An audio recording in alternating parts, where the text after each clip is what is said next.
I love learning new things. It's my favorite thing. I think it's why I'm an actor, because every time I play a new character, I learn their entire world. We recognize genius wherever it exists. And if you're known by the company you keep, we are proud to not only spotlight the women that are part of Rockefeller Capital Management's unique network, but also welcome our brilliant audience members.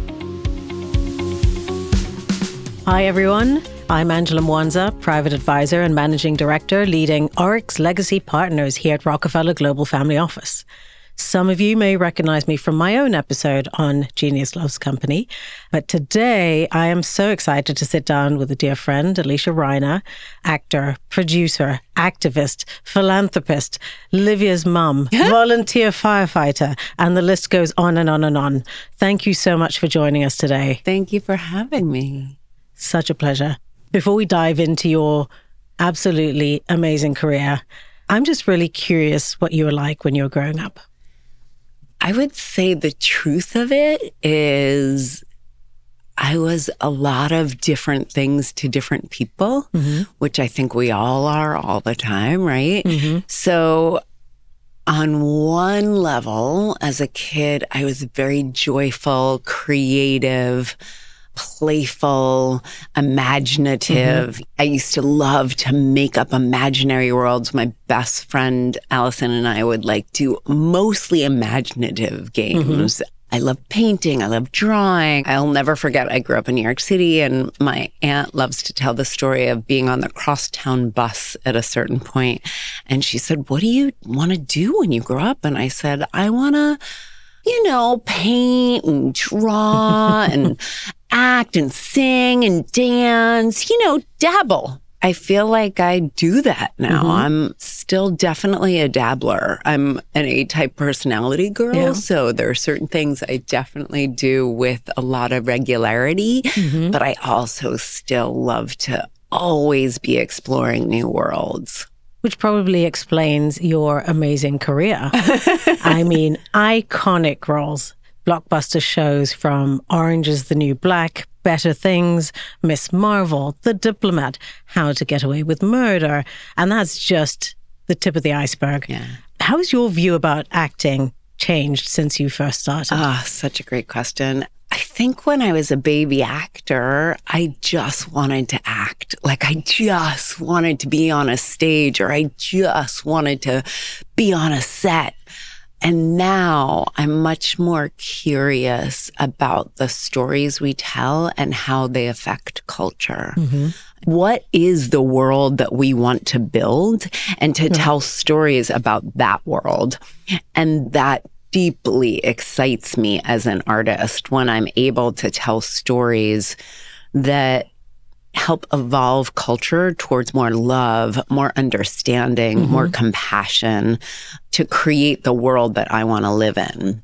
I absolutely love that, particularly because I don't really have that much of a creative gene in my body. So I so appreciate it in others. Yeah. And I love that you take that very positive view towards the future and towards creating the future that we would want to have. And I know you well enough, Angela, to say I completely disagree. I lovingly disagree with you. I think you have many creative bones in your body. You use them in different ways. The way you deal with people and support them as they build their financial wealth is a very creative act. It's just a different way of using your creativity. It's nice to hear it that way. Well, thank you. You're welcome. And speaking of industries, obviously I'm on the Wall Street side, you're on the entertainment side. I'm sure there are things you love about it. I'm sure there are things that you love a little less about it. The thing I love about my work is telling the stories and the community. I love our community. I love our people. As we're recording this, the fires started, and the way people in our community have already showed up for each other. I have friends of friends who are artists staying in my home in LA right now who I've never met before in my entire life, but that's what we do, right? We give what we can. And it's made me cry many times over the past week how people are giving.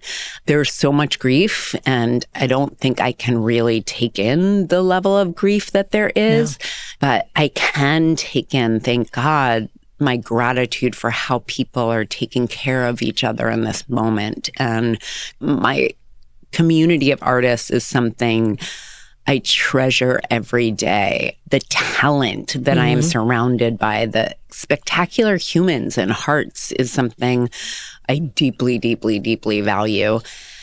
I feel deep responsibility, and I know you do as well, to not only, if you got through the door, how do you keep the door open? Yeah. And how do you, even beyond that, like, hold people through, even if they don't even know they want to be in the room. And it's something I didn't feel a lot of as a young actor. I didn't ever have a mentor. I'll never forget. In my 20s, I reached out to New York Women in Film and Television, or I guess at the time I was in LA, and I said, I'd love a mentor. And they said, okay, send us your resume. And I sent my resume, and they said, actually, would you be a mentor? I was like, oh, yes, I will, but I still want one. And I've never really had that. I've had some relationships that I've tried to foster, but for me, it's also very hard to ask for help. I love helping other people, and I do it often in lots of structured ways now. Other mentorship programs that I love, like Up Mentors, but I still do crave that. I found when you mentor others, you're also learning. So it's almost like an exchange of sort of ideas and energy and information. Yeah, for sure. So I'm curious, knowing that with that drive and love to bring in other women into this industry, is that what drove you towards producing, or what was going on in your brain at the time? That's exactly right. I was so disheartened by how few female directors and writers and producers there are, and how little female-driven content gets made. Right. And that was 10 years ago, so even less than today.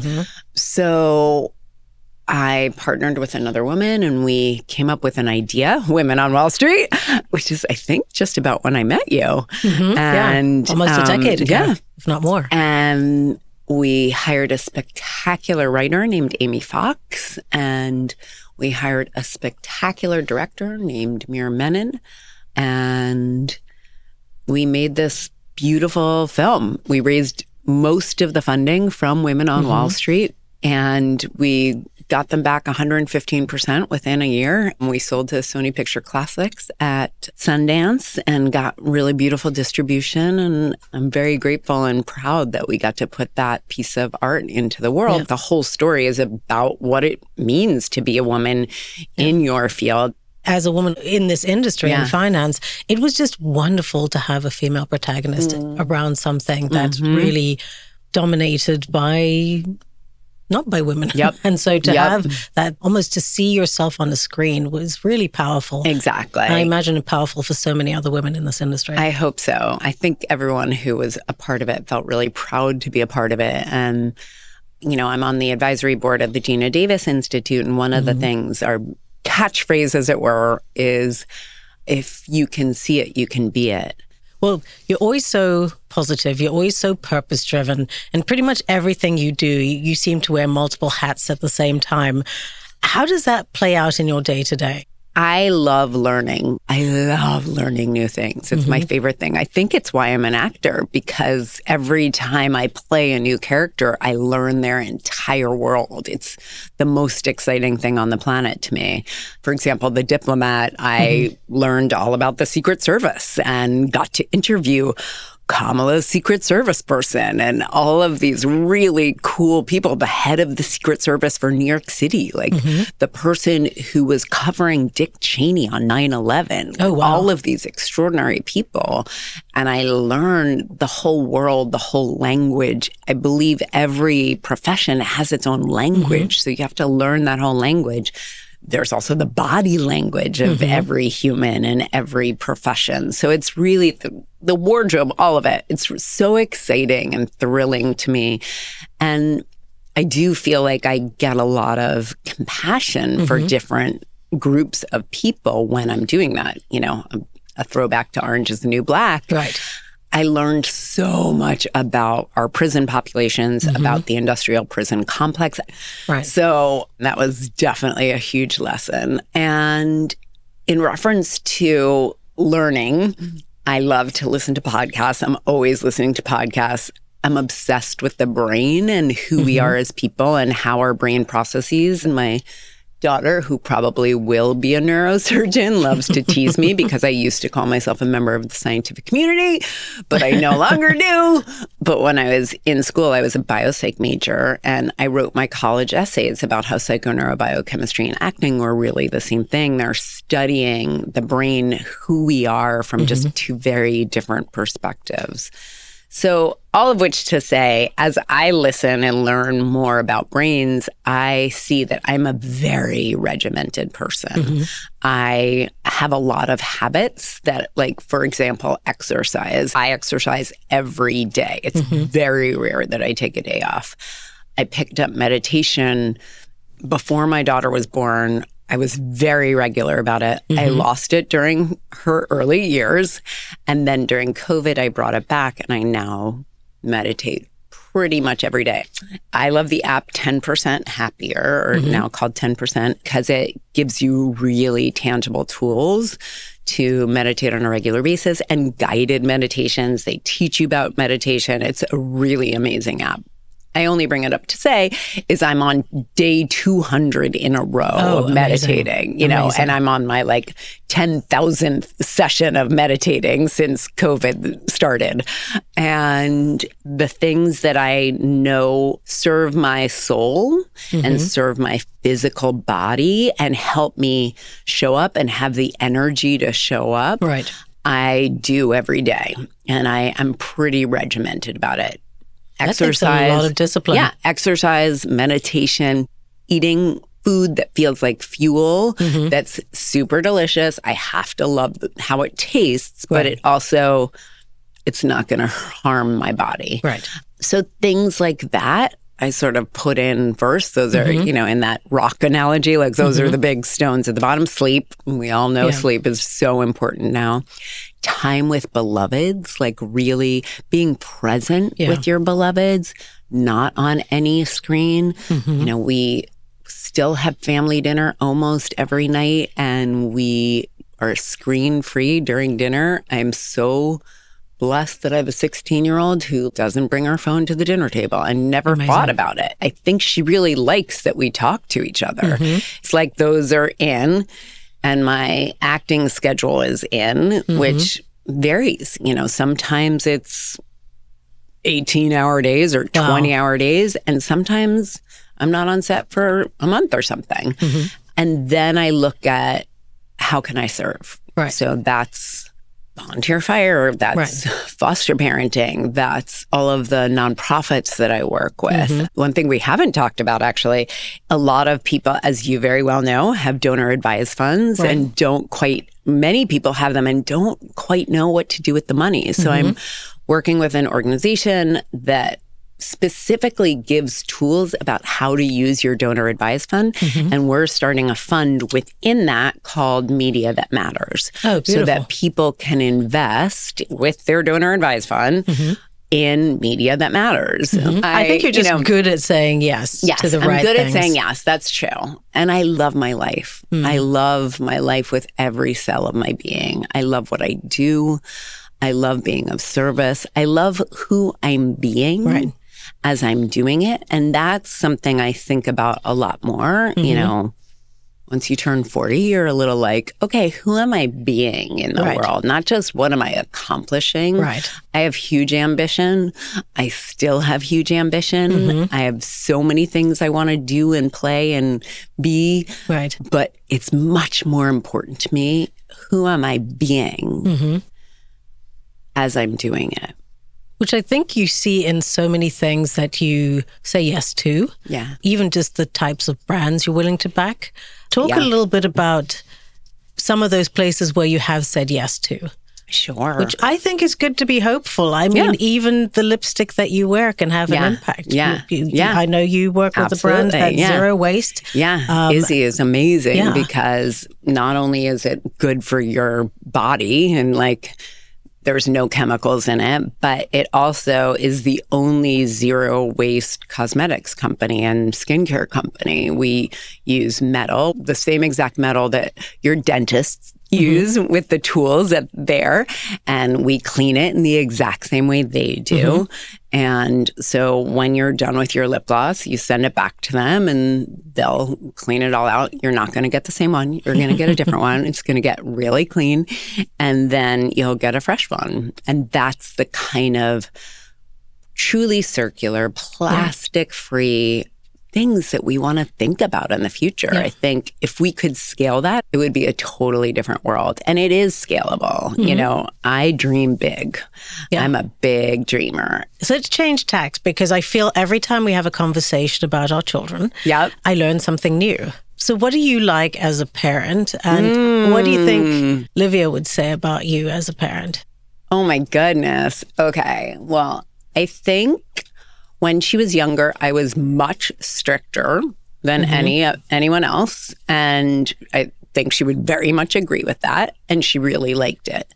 I think she loved that I was always incredibly loving, incredibly encouraging, but also strict. The boundaries were the boundaries and they did not move. If I say, if you do that again, we're leaving this restaurant, and she did it again, we would leave the restaurant. And I was that parent because I didn't have that growing up. And I know the uncertainty that it creates, and the world is uncertain enough that I think it's a real gift to our children or I can just speak for myself. It was a gift to my child to give her that firm boundary. As she got older, there's also a lot of freedoms, but we didn't have tech in our house. We did something called wait until 8th. She didn't have a phone till 8th grade. We signed this thing with all these other parents. During COVID, every other parent broke it. We didn't because I keep my word. And I feel like I have a happier kid because of it. If it didn't work, I would have stopped doing it. I would have tried a new tool. That tool has really worked for us. That's something I think she would 100% agree with me on.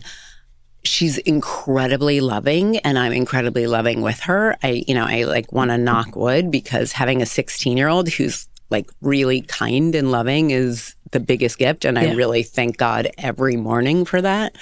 And she's a little bit of a workaholic like me. I think she would agree with that as well. I will share something of an intimate story, but I think she'd be okay with it.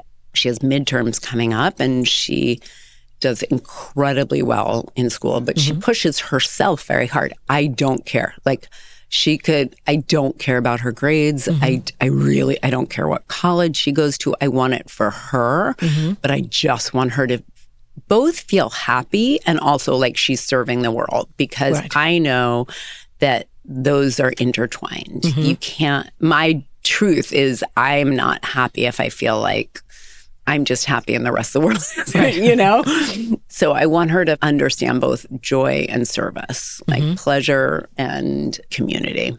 So she came in and she was having a full-on panic attack, and she hadn't slept the whole night because she was studying and she couldn't sleep. And so we decided to take a mental health day, which we've never done before.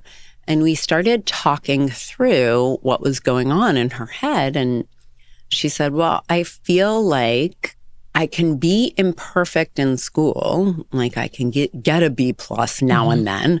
But if I do, I have to have perfect mental health. So I have to be perfect in my imperfection. And so she said that. I wrote it down. I put a big X through it, which made her giggle. And she laughed, and we had a good giggle about it. And then she got a lot of work done at home that day. What a surprise, And what she also said was sometimes the rigorousness of school and the schedule of school can make her feel like it's this hamster wheel and she has to do better and better and better and better. And taking that day helped her break that cycle. And sometimes we have to break our own cycles. We have to break our brain. When I think about the people I love in my life, I think about, are they people who show me my own blind spots? Do they lovingly show me where I'm on a track and I'm looping in my brain and it's actually not helping me? Well, if I see it, I will definitely say something. So there's so much to unpack about you, philanthropist, activist, parent. What do we not know? Like, I can hit Google, Perplexity, you name the whatever AI tool. What would I not find that you would be okay sharing with us? I think I'm very playful. I don't know that I always represent as very playful. I'm very much a homebody. I love cooking. I love taking care of my family. I just learned how to play tennis, and I'm very bad at it. Oh, we should play them. I'm also quite bad. I like trying new things that I'm bad at because I think it's really good for your brain, especially when the more successful you are, trying new things and being really bad at things. I have found such comfort in service and community. So I'm really interested in writing about that, about how community service, as it were, can really create meaning in your life. Oh, that's wonderful. Yeah. And what's even more wonderful is having spent this time with you today. Thank you for sharing your stories, your views. You. Always such a pleasure and a privilege to have you here today on Genius Loves Company. Such a joy. Thank you, Angela. Thank you.